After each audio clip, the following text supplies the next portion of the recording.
I'm here today to talk to you about overcoming the biggest obstacle you'll ever face.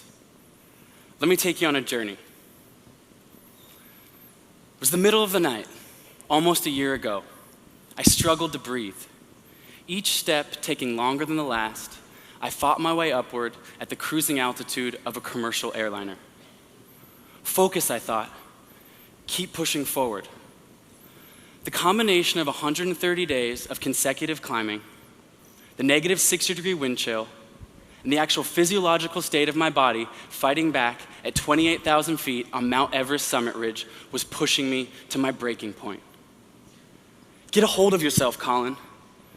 I desperately tried to regain control of my mind, but doubt, fear, and pain swirled in my thoughts. One step at a time, I thought. In an apparent daze, a chair appeared in the snow in front of me, blurring in and out of my vision. One step at a time, I thought. These labored steps reminded me of steps I had taken before, steps that had given me a new lease on life, steps that would bring me to my knees, yet simultaneously teach me life's greatest lesson. My mind flashed back.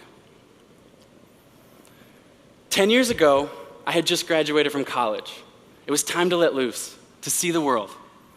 I took my life savings from 3 summers painting houses, packed a backpack and a surfboard, and set off into the world for an adventure with no itinerary. After all, adventure is just bad planning, right? 3 months into the journey, I found myself on a beach in rural Thailand. It was a beautiful evening. I was watching fire dancers in amazement, and I decided to partake in the fun, jumping a flaming jump rope, because I was 22 years old and invincible. In an instant, my life changed. The rope wrapped around my legs and ignited my body completely on fire. Survival mode kicked in when I needed it most, and with one last breath, an ounce of courage, I dove into the ocean a few steps away to extinguish the flames. Then darkness. Silence. I awoke in a one-room nursing station to look down, finding my body completely bandaged. What have I done, I thought. I had been severely burned.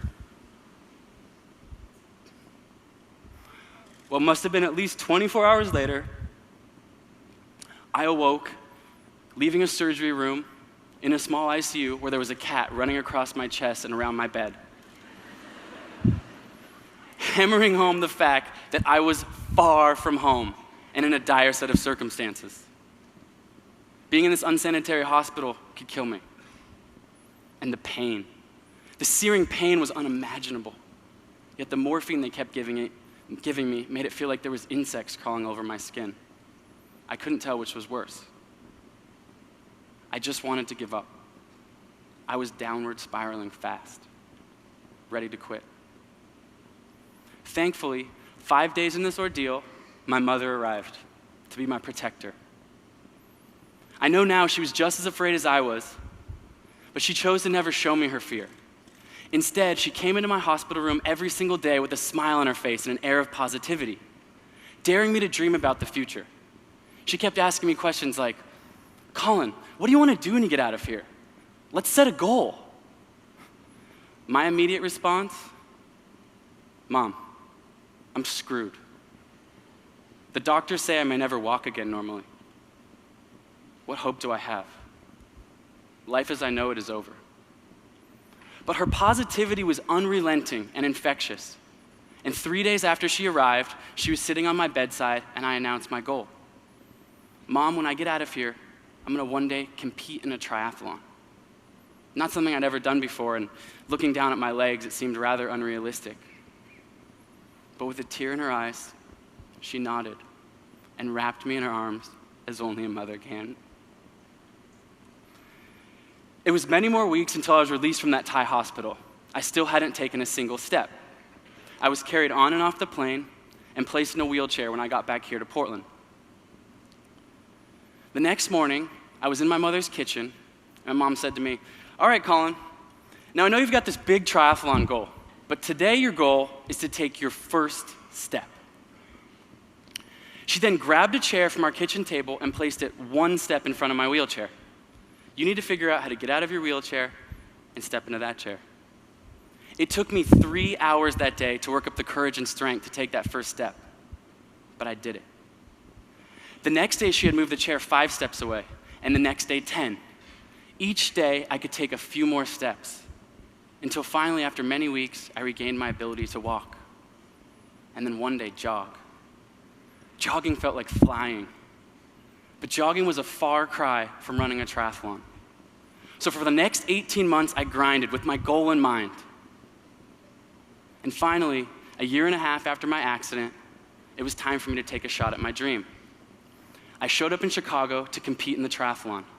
I dove into Lake Michigan to swim the first mile. I got on my bike, rode 25 miles, put my shoes on, and ran 6.2 miles to the finish, crossing the finish line. I had done it. I had achieved my goal. And there was one more surprise in store for me that day. I hadn't just finished the race. I had won.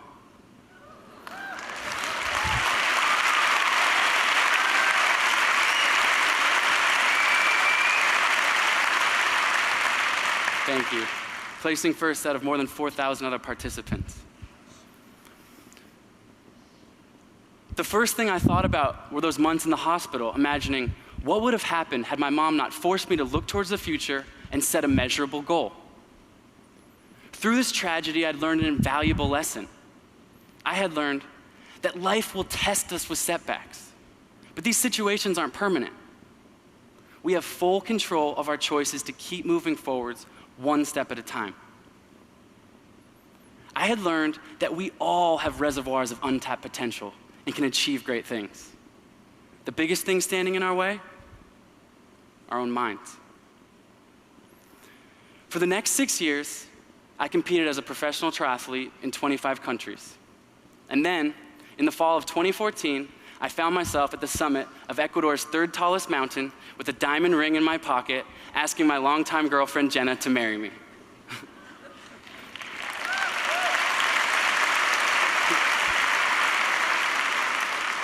I don't know if it was the lack of oxygen to her brain due to the altitude, but she said yes.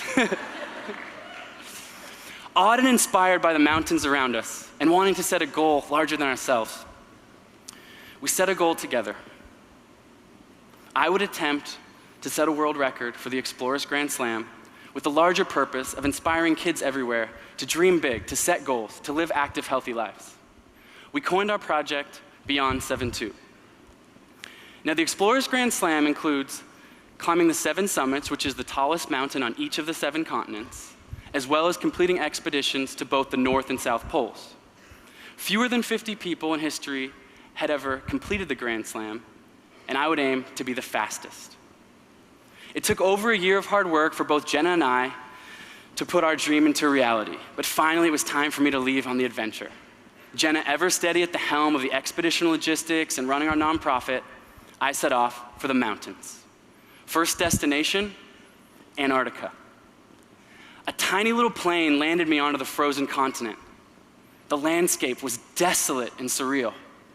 It felt like standing inside the belly of a ping pong ball, white in all directions. And the cold. The cold was something I'd never experienced before. Average temperature, negative 40 degrees. It was so cold that I took a cup of boiling water and threw it into the air, and it immediately turned into ice. After battling these extreme conditions, for the next week, I arrived at the South Pole. And from there, the journey continued onwards. Next, I climbed Mount Vinson, then Aconcagua, then Kilimanjaro, and finally, after 100 days, I had completed 7 of the 9 expeditions to complete the Explorers Grand Slam, and I arrived at Mount Everest Base Camp. After 3 weeks on Mount Everest, I had slowly clawed my way up to the highest camp before the summit, Camp 4.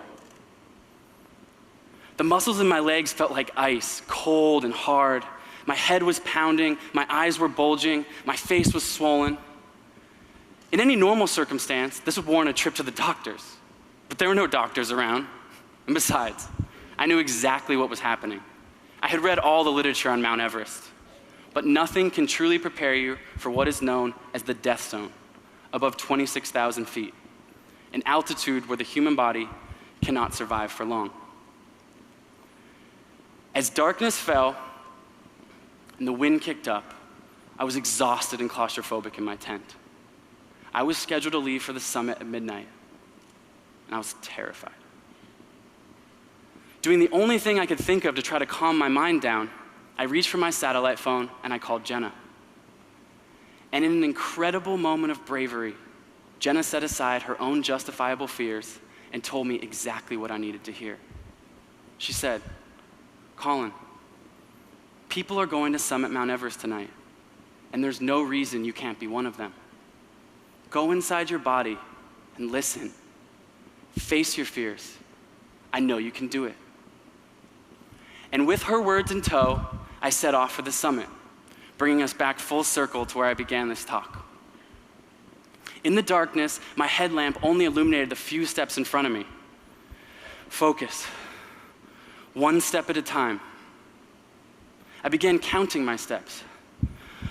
1, 2,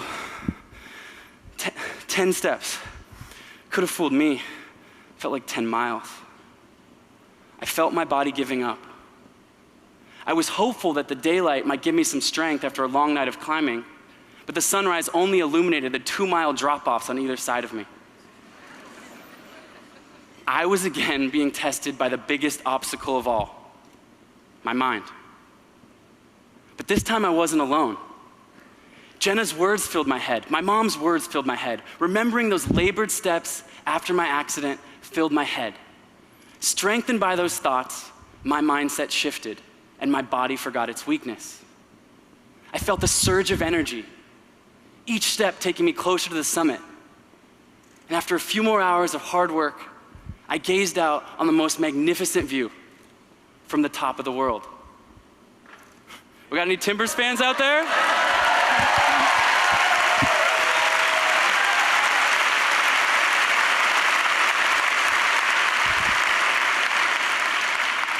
Of course, I had to bring a little hometown love with me up there with the timber scarf on the summit of Everest. After safely descending back down to Camp 4 and crawling into my tent, I reached for my phone again to call Jenna. "How are you feeling?" she said. "Whew, I'm exhausted, but I did it. No frostbite, no injuries, I'm good." She then said something I will never forget. She said, "Colin, I need you to put your boots back on." What? It had literally just taken me more than an hour to take my boots off and crawl back into my tent. She explained. She said she'd been doing some calculations back home, and it just so happened that if I get to the summit of Denali, my last mountain, in the next week, I could set not 1, but 2 world records.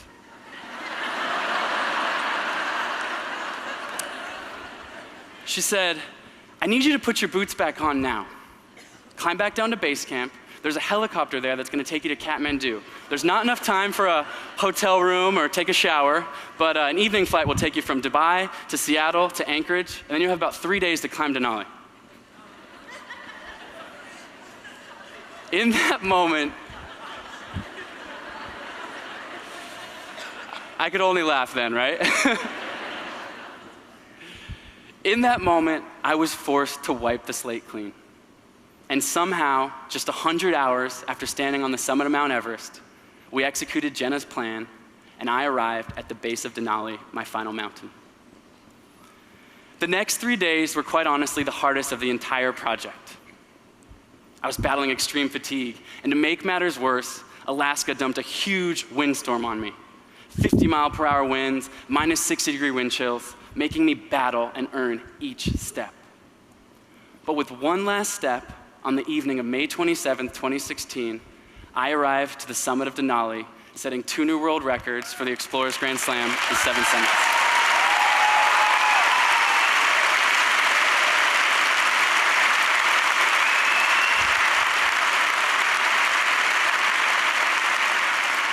Thank you. Jenna and I together had accomplished our seemingly impossible goal. And even better, millions of kids were able to share in on the journey and the accomplishment with us, via social media, sharing with us their own goals and their own dreams for the future.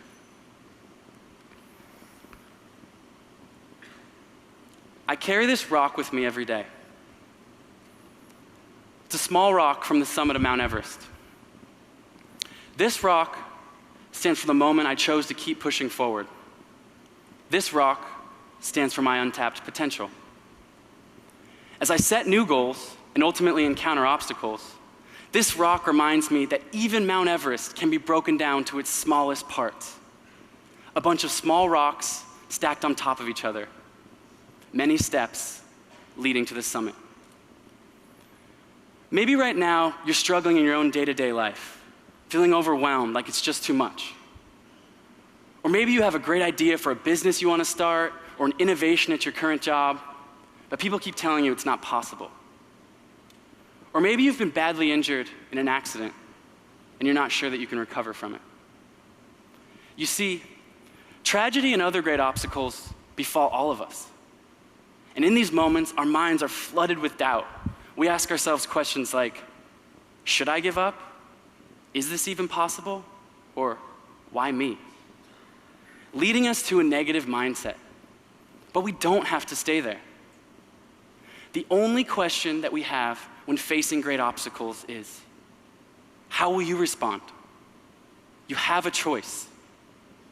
And when you shift your mindset towards the positive, you will quickly realize that there is a reservoir of untapped potential waiting to be released by you. Look, I'm just a regular guy from Portland, but I can confidently tell you this. Achievement is not for the select few.